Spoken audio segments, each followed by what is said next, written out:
warahmatullahi wabarakatuh. Kami dari kelompok 4 mata kuliah Edupreneurship.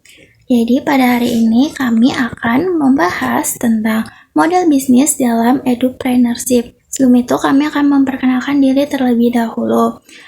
Yang pertama, ada Adik Lia Mayangsari, NIM 134, lalu Eva Turohma dengan NIM 138, yang ketiga Andika Febri Koryuridin dengan NIM 139, lalu Cindy Christina Ekasari dengan NIM 158, dan saya Rania Firaini Isyihana dengan NIM 172. Pada pembahasan yang pertama, kita akan membahas tentang model bisnis. Apa itu pengertian dari model bisnis? Model bisnis adalah kerangka kerja yang menjelaskan bagaimana sebuah usaha menciptakan, mengantarkan, menangkap nilai bagi pelanggan.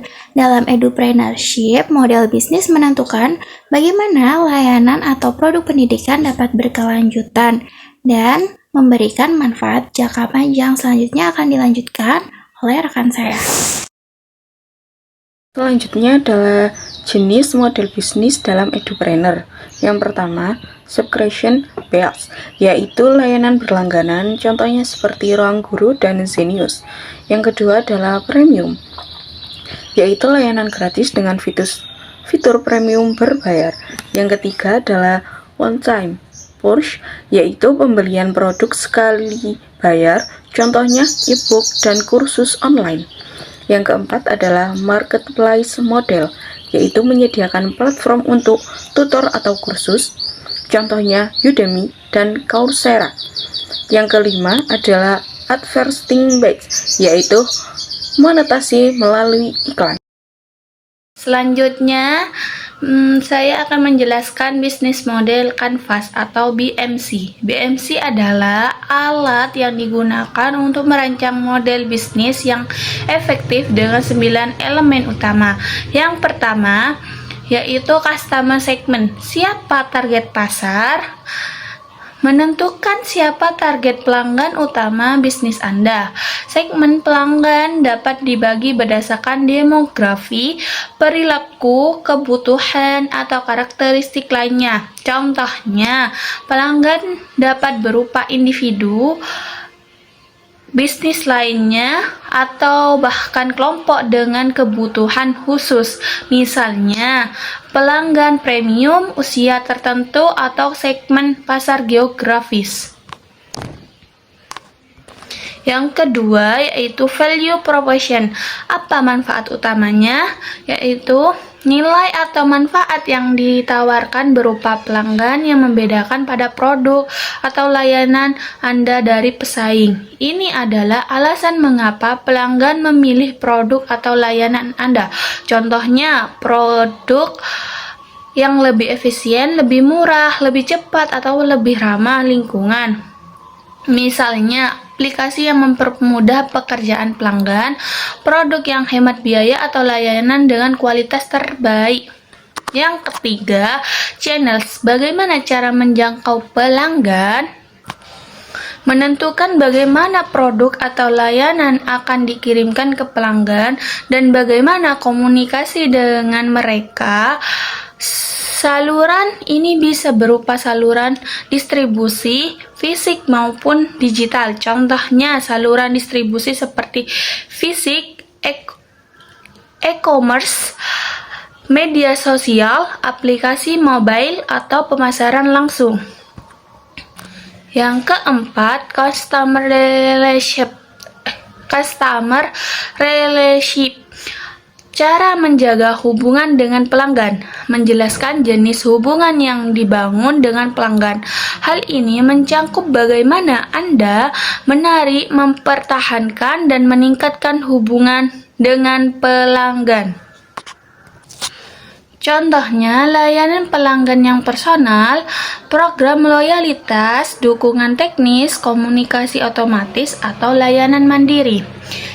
Yang kelima yaitu revenue stream atau sumber pendapatan. Mengidentifikasi sumber pendapatan dengan segmen pelanggan. Contohnya, penjualan langsung produk atau layanan, biaya berlanggan, dan biaya lisensi.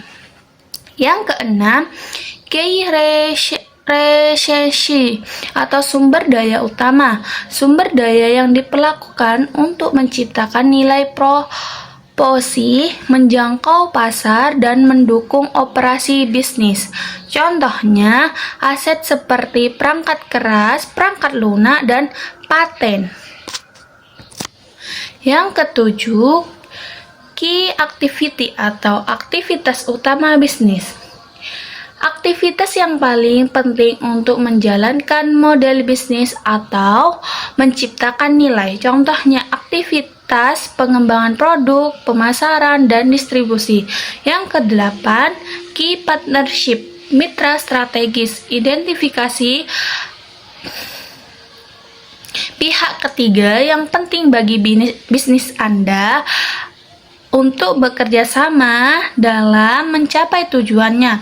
Contohnya, pemasokan bahan baku, mitra distribusi, dan lembaga keuangan atau aliansi strategis. Yang kesembilan, cost struktur atau struktur biaya. Menyusun dan mengidentifikasi biaya yang perlu untuk menjalankan model bisnis.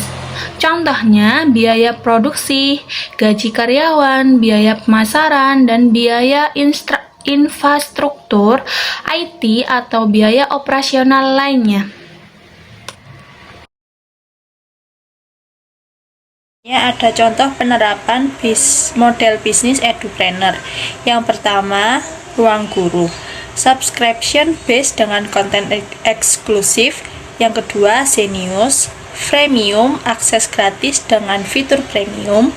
Yang ketiga, Udemy, marketplace untuk kursus online. Yang keempat, Google Classroom, model gratis dengan layanan tambahan premium. Baik, untuk yang selanjutnya yaitu langkah membuat model bisnis edupreneur. Ada 6 langkah. Yang pertama yaitu tentukan target pasar utama. Nah, terus untuk yang kedua, identifikasi kebutuhan dan masalah yang ingin diselesaikan. Dan untuk yang ketiga, pilih model bisnis yang sesuai. Dan yang keempat, buat strategi penawaran dan distribusi. Untuk yang kelima, rancang struktur biaya dan sumber pendapatan. Nah, untuk yang terakhir, uji coba dan lakukan perbaikan. Terima kasih. Saya akhiri. Wassalamualaikum warahmatullahi wabarakatuh.